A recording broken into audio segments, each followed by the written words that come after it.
Everybody, thank you so much for joining us tonight. Before we get into the meat of it, I just want to do a little experience, I guess you'd call it.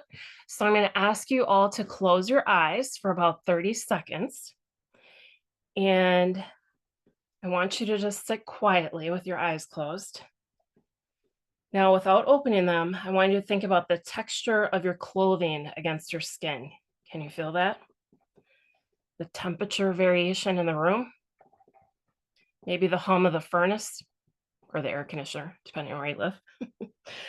The scent coming from your diffuser or something else in the house. Even the pressure of your body against your chair. Okay, you can open your eyes now. So for a lot of people on the autism spectrum, these are all inputs that they can't ignore or filter out. Like for the neurotypical person like myself, I don't really think about those things. They're just happening, but my mind can block them. But if you're on the autism spectrum, a lot of times those things distract you.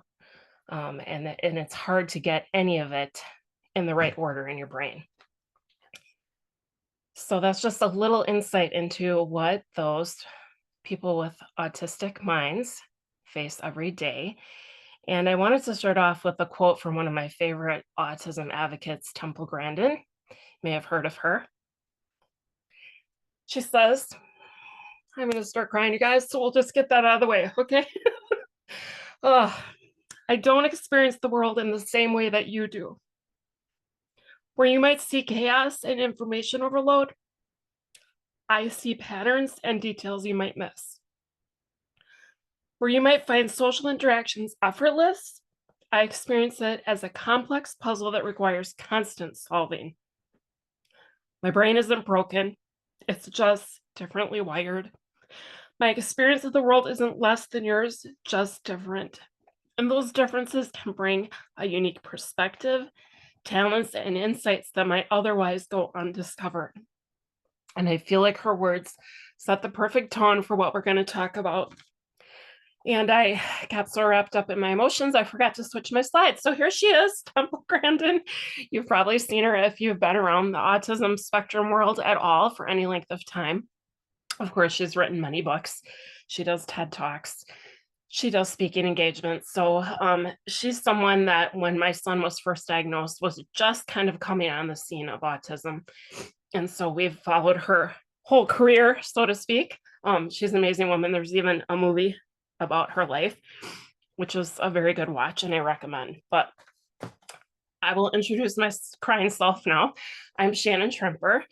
I've been with doTERRA since 2017, and we were brought to doTERRA actually by my son, who's on the autism spectrum. He was sitting for his SATs, and one of his friends knew he struggled to focus and stay on task, and she handed him Intune. And that boy came home smelling like patchouli, and I was like, what were you doing at school today? And he's like, Mom, Eve gave me this Intune. You got to call her mom. You got to get me some. And I was like, wait, what?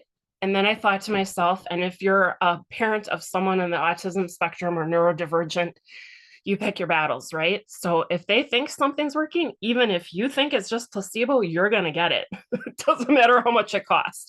So we got Intune, and her mom, being the smart woman that she is, also put other samples in the bag. And Connor proceeded to obsess about oils. So he became a walking encyclopedia about what they did and what they would work for, and told me that we had to buy a home essentials kit. Like it was non-negotiable. And so we did. And I work for a chiropractor, so I'm very much into natural health care, but I had not really had a lot of exposure to essential oils. But as we started using them, I saw that they were working and started talking to everybody about them and how great they were and how they were helping Connor. And then one of my friends looked at me and was like, could you just start selling it so we can stop buying it from other people? And so that is how our journey in doTERRA began. It really began because of autism and someone handed him Intune. So it's amazing the things that we've seen and accomplished. And what I'm going to share here tonight is not, I don't have a PhD.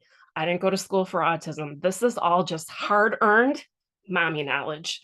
And I will share a picture of my family. So this is my parents, my two grown kids, and my husband, and 3 out of the 6 are on the spectrum in this picture. Can you tell which 3? Can't look at them, can you? But both my kids and my husband have all been diagnosed. At the time of diagnosis, they were told they had Asperger's. That term is really not used anymore as a diagnostic reference. And the short story on that is because the members of the autism community really rose up a number of years ago and refused to be identified by that name because that was a Nazi doctor who identified autistic people in concentration camps, and they didn't want to be associated with that. And who can blame them? So this is now called high functioning autism, or as autism now is done in levels based on how much support a person needs. So my family members would be level 1. They need support, but function very well in life. My son is now in college. He's at UW La Crosse in Wisconsin here.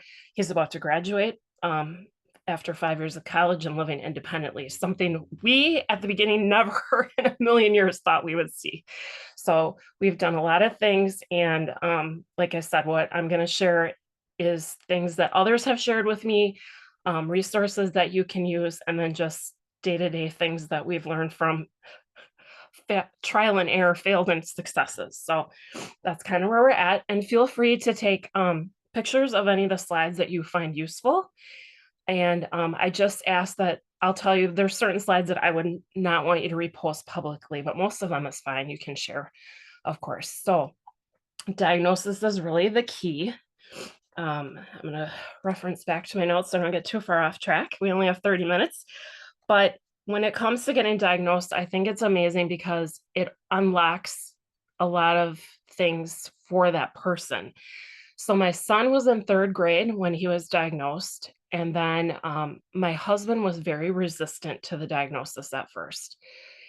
And then as time went by and Connor had a lot of therapy, we did a lot of cognitive training, we did spinning boards, and we just did tons of stuff. If it was a possibility, I was trying it.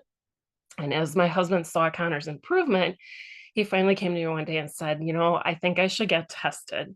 And so as an adult, he went and got tested. And he was like, this is amazing because now I understand my whole life, right? So it's not that it's bad to be labeled. Some people don't like to get a label, but sometimes having a label and knowing why things in your life happen the way they do can be hugely empowering. So don't be afraid to go get an evaluation done and figure out where you are, if indeed you are on the spectrum. Okay. So when we talk about being neurodivergent, what do we mean? We're referring to variations in the human brain regarding sociability, learning, attention, mood, and other mental functions.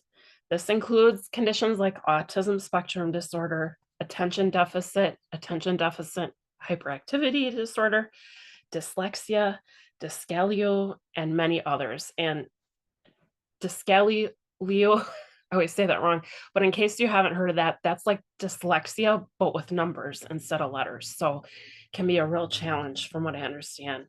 But I'm just excited today to share with you guys some practical strategies to support those on the autism spectrum in particular, but a lot of these can be used and incorporated in any neurodivergent lifestyle. And they're just accommodations. It's not that we're looking at the person as not whole, right? We appreciate them as who they are. We have a saying that if you've met one autistic person, you've met one autistic person. Every one of them is an individual with their own personality, their own strengths, their own weaknesses, just like a neurotypical person. And so let's get into it. Let's talk about it. How do we create supportive environments? So we have to understand first the common challenges that they have, but I want to start out by what autism is not. Autism is not bad parenting. Autism isn't poor self-discipline. Autism isn't a personality disorder, and it is not a trauma response. Okay, let's just be clear. Many neurodivergent people experience sensory processing differences. They might have a heightened sensitivity to lights, sounds, textures, smells, and other sensory input. Like you noticed probably when we did our exercise at the beginning. What might seem like a totally normal environment to you can be completely overwhelming to them. Fluorescent lights might appear as flickering and painful. I know this is true of some of my neurodivergence. Background noise might make it impossible to filter things out, and certain textures might be unbearable. So, my daughter from little on lived in leggings. She still does. She's 23. She very rarely wears jeans because she does not like the feel of them. My son also lives in sweaties, except when he has to go somewhere, and then it might be khakis, but he rarely wears jeans. So a lot of times it's about their clothing, and heaven forbid if there's a tag, like, oh, tags must be removed from everything or buy tagless clothing. They've come out with that now, thankfully. The second thing is that many neurodivergent individuals face executive functioning challenges. So that involves just difficulties with tasks that initiating them and then completing them. Also, time management, organization skills, and decision making. All of those are executive functioning things that can be a real challenge. And it's not about their intelligence and it's not about their motivation. It's just that their brain cannot organize and prioritize things the way they need to. So, um, this is something my daughter and I fought about when she still lived at home all the time. It's like we have to be somewhere at a certain time, and she could not figure out when she needed to start getting ready to be ready on time. Super challenging. So there are things that we can do to help them with executive functioning um, gaps like that. And then the third thing that is a common challenge is communication and social interactions. So they might find it difficult to interpret social cues or nonverbal communication. And also is a big one for my husband. I feel like I'm an interpreter sometimes. And then also, even processing verbal information, some can be very challenged by that, or managing social anxiety and unexpected interactions. So, these aren't deficits, they're just differences in how social information is processed and understood. And it's crucial to remember again that everyone is unique. And these strategies we're going to discuss today aren't a one size fits all kind of thing, but they're options and they can be tailored to each individual person's needs. So let's talk about some of these. On my slide, it shows lighting. That can make a huge, huge difference in their lives. My husband has a horrible time with fluorescent overhead lights. Natural light is the preferred thing. A sunlight lamp can be a great addition to their environment, but having options of like a dimmable lights or lamps that can be used for soft lighting as opposed to overhead lighting can be a great help to them. Also, let's talk about sound management. So a lot of times sound can just be so overwhelming they can't even cope. So we need to create quiet spaces where they can decompress and use things like noise canceling headphones or something like that, or even where they can listen to soft music if that's something they enjoy. And this will avoid sensory overload. And even comfortable seating. We talked about the weight of your body against the chair. Most of us don't notice that, but that can be a huge distraction to someone on the autism spectrum. So, making accommodations for different posture and different needs. When my son was in school, he had a special desk that had a foot rail so that he could move his feet back and forth, and that would adjust his body some. My daughter, for quite a long time, used a yoga ball chair. She loved that, and that helped her when she was in school, and we had one at home too. It just changes the way your body sits on the chair and can keep them more comfortable. And then reduce the cognitive load. So that means we need to take their whole space into consideration. Clear signage, especially when they're younger, like this teeth brushing one that you see on the screen, giving the steps. You can hang this up and they can even have a marker if it's like on a whiteboard and they can check it off as they go. But sometimes those visual reminders and signage are huge in helping them navigate. And then again, having a designated quiet or low stimulus area to decompress and maintaining predictable routines. This is huge with my family. If I change things up too fast, or there's a change of plans, even for my husband who's an adult, it can cause overload. So if you can keep to a routine, that makes their life easier and lessens their load. We eat dinner at 5 o'clock at our house every single day, unless something disastrous has happened, because that is the schedule we are on. My husband takes the exact same thing to work for lunch pretty much every day because that is his comfort level. So you have to figure out what works for your people and gives them the most energy to use towards things that they need to use it towards, and make the rest of life as easy as we can. Um, and then many neurodivergent people benefit from sensory tools. So my kids, when they were in school, had a sensory box, and it had things like fidget tools, like the one you see on the screen. There can be different things you do for self-regulating, noise control, even during school. Some of the teachers will let them wear headphones. Sensory to auditory things can be very overwhelming and cause them to lose focus, and even wearing sunglasses if there's light sensitivity. So um, I will tell you, so a lot of times people on the spectrum have a hyper focus on something that they love. My husband's is lizards, and that's not uncommon. And so when we go to reptile shows, which we just did about 2 weeks ago, um, of course, the reptile show is gonna draw in other people on the autism spectrum because it's a common interest. And there's a lot of people that I see walking around with sunglasses at that show, and I realize that they are helping themselves. I don't think of it as them being rude, that they didn't take their glasses off and they're not letting me look in their eyes, right? So you just have to be balanced in your view of how other people are coping with their needs. And so let's talk about communication styles, because this is huge. This is where the breakdown happens, right? When we over communicate, under communicate, or just don't communicate. Effective communication with a neurodivergent individual requires us adjusting our typical communication patterns. So if it's verbal communication, you want it to be clear, concise, avoid idioms and ambiguous instructions that can prevent confusion on their part, provide adequate processing time. This is a huge one that I am still working on, because if you know me at all, I have a shotgun personality, right? Like, I'm going to make quick decisions. Let's go, let's go.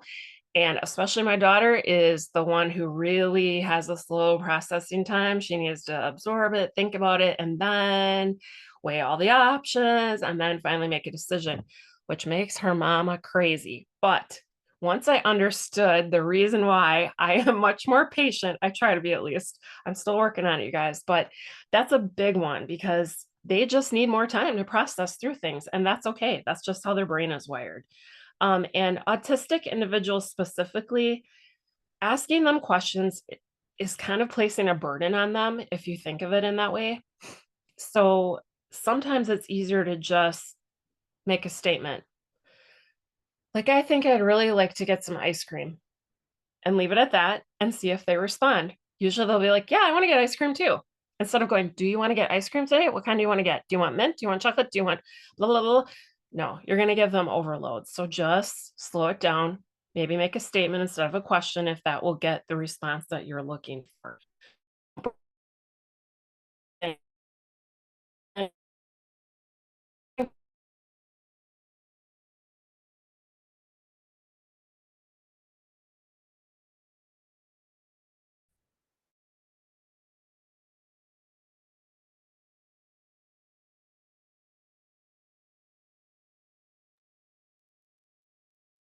Think we might. Asking someone, can you tell me again what was happening?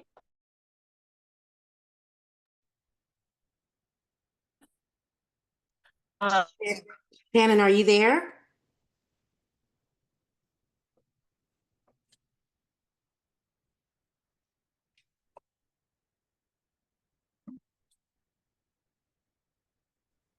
Yeah, she's frozen. Let me send her a quick message.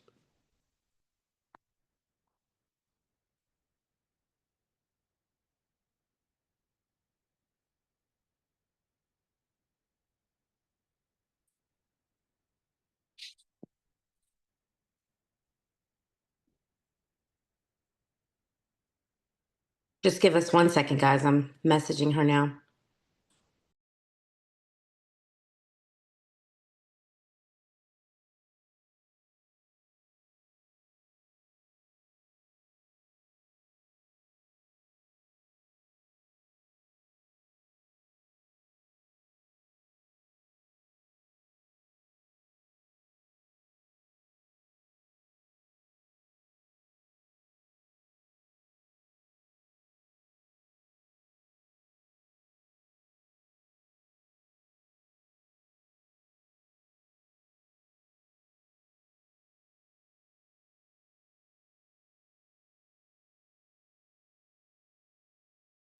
Am I back?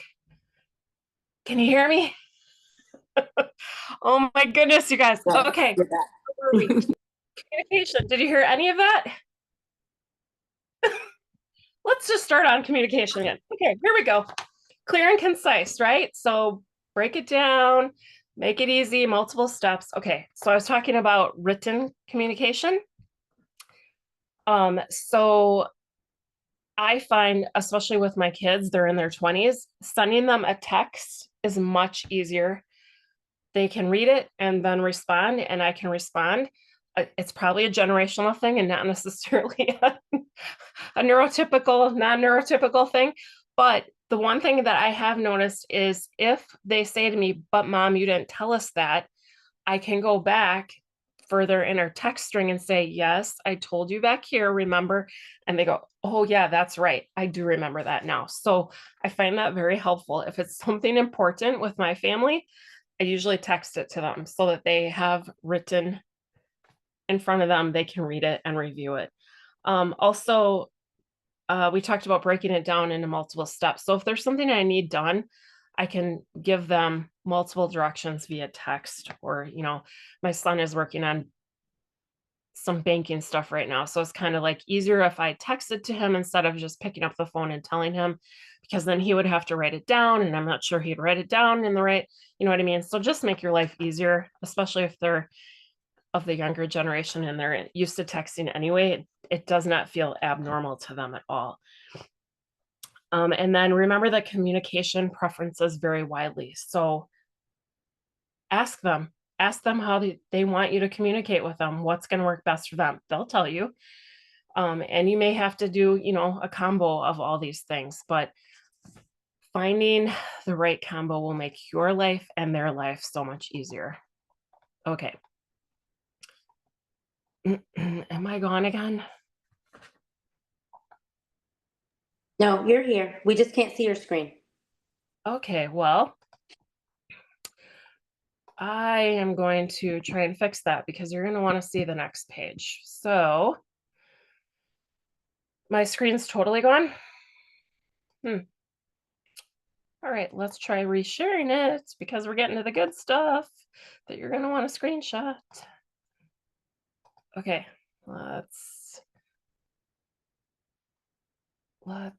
okay, is anything popping up? Yes, it is. Yeah. Thank you. Yeah, we're seeing your whole screen. Okay, might need to go back one here. All right, we did communication. All right, let's talk about the oils, right? This is what y'all been waiting for. So on the left-hand side of our screen, we have the sensory solutions. This is from Lisa Zimmer, and this is the piece that I will ask you to please, feel free to take a screenshot, but do not repost this one because Lisa had this class and this particular handout built by an autism expert a number of years ago when my kids were younger. And so it was something we had to pay for. So she would not be happy if she saw it posted all over the internet. But I'm happy to share it with you guys. And I will just point out that this handout in particular talks about your first brain and your second brain. So your first brain is your brain. Your second brain is your gut. So we need to get those both in balance to optimize our sensory situations. And there's a lot of other great recipes on this sheet, including,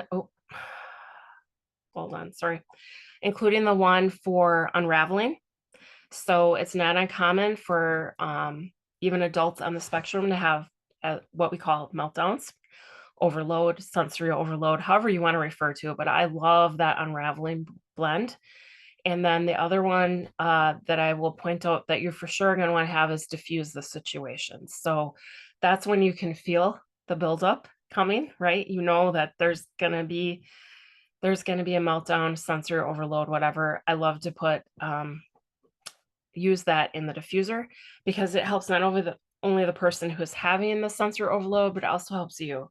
So it's going to diffuse the situation for everyone. And then, of course, we couldn't talk about this without talking about frankincense, because frankincense just does such wonderful things for your nervous system. And so we always say, no matter what, you're going to want to use frankincense for people on the autism spectrum in particular, to help with that. One oil that is not pictured on here, I don't believe, is copaiba. Is copaiba in there? Oh, maybe it is. Okay. So I love copaiba. That is my personal favorite oil because what it does for my nervous system.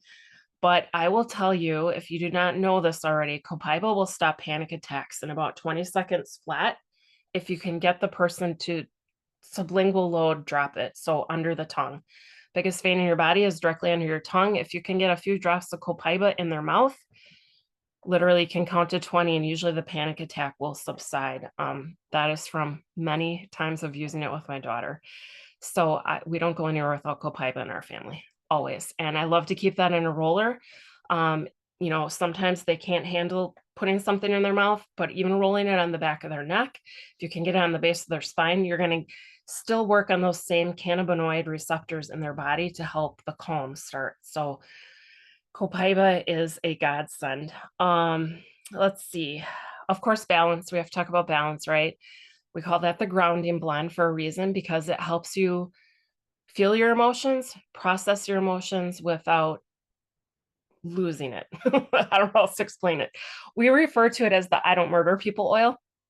So everybody should probably have that one, even for neurotypicals and neurodivergents.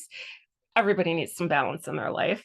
And then when it comes to focus and concentration, you heard my beginning of the story with the Intune being our gateway oil for our family.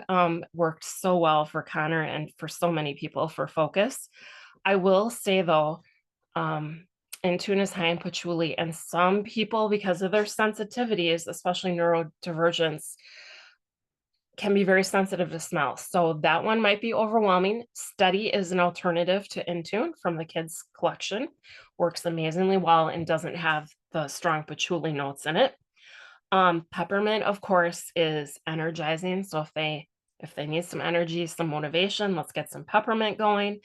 And rosemary, that's just like old school focus, supporting your memory, supporting your concentration. When it comes to sleep, a lot of people will use lavender. However, my neurodivergent family does not like lavender. They ain't having it. So we found that vetiver is our go-to. Vetiver is a natural sedative. So we love to use it, especially for bedtime. It can go in the diffuser. It comes in a pre-made roller. You can roll it on your feet. It's very calming. It does all the things you need to get your mind to slow down and relax so that you can get that necessary sleep. And then it seems like a lot of people, when they think about autism and people who are neurodivergent, they want to dose them in adaptive.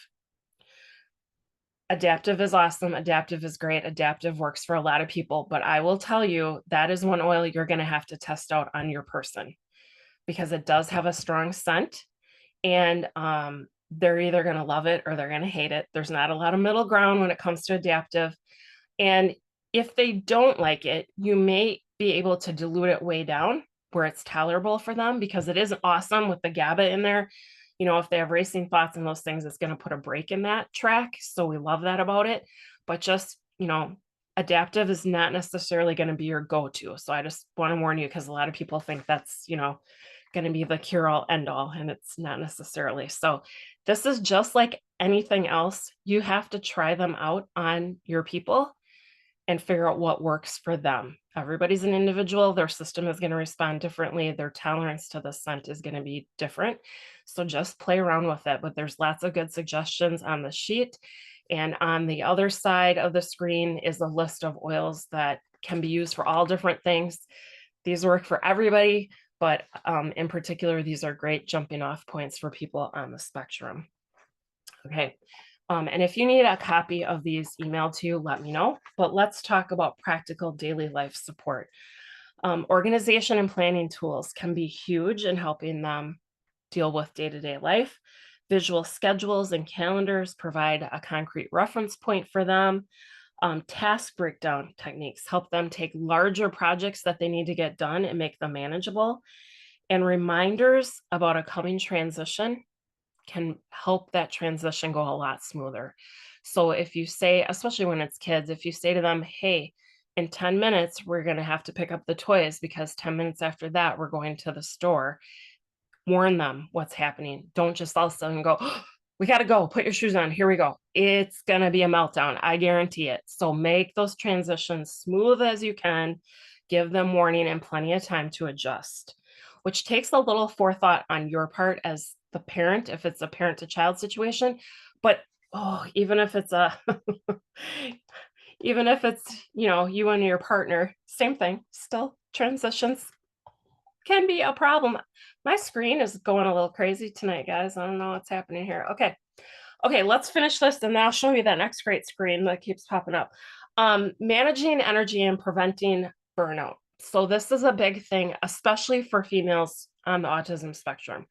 They tend to mask to try and fit in even more than typical males. So they burn out. It's exhausting to try and pretend to be someone you aren't 24 hours a day. So you need to make sure, especially for them, that you recognize that they're overloading, melting down, or they may just shut down instead of meltdown, and give them the space to do what they need to do to recoup and plan it out. When we go on a trip, like especially with if my daughter's along, I know that we can't go day after day after day. We have to build in rest days because that is the only way the trip will be enjoyable for her and enjoyable for us. So it takes time, practice, and hard-earned things that you figure out and then accommodate their needs. But it's super important to plan that rest time and those quiet times. And then take a strength-based approach to your person. Leverage their special interests. So if they love lizards or dinosaurs, use that as motivation. Let's study up on how many lizards it takes to, I don't know, can't think off the top of my head, but you get the idea. Do math with lizards. I don't know, whatever it is, whatever their interest is, try and incorporate it into your everyday life because you'll get a lot more done with them. And just a side note, hey, my husband is one of the top gecko breeders in the US now. So that special interest can turn into an amazing business. So don't knock it. It's a cool thing. And their ideas a lot of times are out of the box. That's where their genius comes from. So they may do something in a completely different way than you saw coming. And that's really cool to sit back and watch sometimes. All right, so those are practical things. And then let's talk about resources, advocacy, and education. So I don't know about you guys, but I'm a book reader still. When Connor first got diagnosed, the first book I read was Look Me in the Eyes. I highly recommend it. It's still a bestseller in the autism community. When my husband read it, he went, wow, this explains so much. So really good reads. All of Temple's books I have found helpful. And the one that I'm currently reading is This Life on the Bridge. This is, Kaylin is a newer author, I guess you would say. She is high functioning autistic who is also a therapist, licensed therapist. She works with people on the autism spectrum. I think she's like 27, if I remember from her book, but it's a very interesting perspective because she has the training and she's able to articulate from the autistic brain side how things are. So I recommend that book. Like I said, it's laying on my desk right now. I'm reading that one right now. But the biggest thing is helping them learn how to self-advocate, because you cannot always be there and you do not want to always be there, right? So especially if you have kids, help them to learn to communicate their needs, to speak about them confidently, and to not be ashamed of who they are. And then as a support team, we have to be quiet sometimes, which is super hard for me. but it's key. Listen, let them try and figure it out. Learn as much as you can from resources. There's so many available. And then your role is to be alongside them rather than speaking for them. Now, there may be times where you have to speak for them. That's justified, but let them try first and then back them up. Be their ally, be their support team. And I will just point out my son's favorite website, and probably still is, I didn't ask him, but it's called Wrong Planet. And it is a community where people who are on the autism spectrum in particular can go and talk about their life freely and how things are different. And I will warn you, though, there is a sub community in there that thinks we're the weirdos and that they're the typicals. So, just bear that in mind if you go on there. Don't be alarmed. So advocacy and education, I can't say enough about it. The more you know, the more power you have, right? Knowledge is power. So empower yourself, empower your family members, empower the educators at your school if you have to. I once went into school just hotter than a hornet because my son's IEP was not being followed. And they basically said to me that no one had had any education and made me do a presentation for the entire school staff on autism. Let me tell you, that was eye-opening, but it was good and a lot of good came out of it. So sometimes you have to step out of your comfort zone to support them too. Okay, so I thank you guys. I'm sorry we had some glitches tonight and I threw a lot of information at you, but I hope there was something you can take away to use. This is all my contact information. Feel free to text me, email me, look me up on Facebook, Instagram, message me, whatever you need to do. I am happy to share whatever knowledge I have gained and resources that I have found, and I can always refer you out to other people who have more knowledge than me. So thank you guys. Okay, I am going to hit the stop record button if I can find it.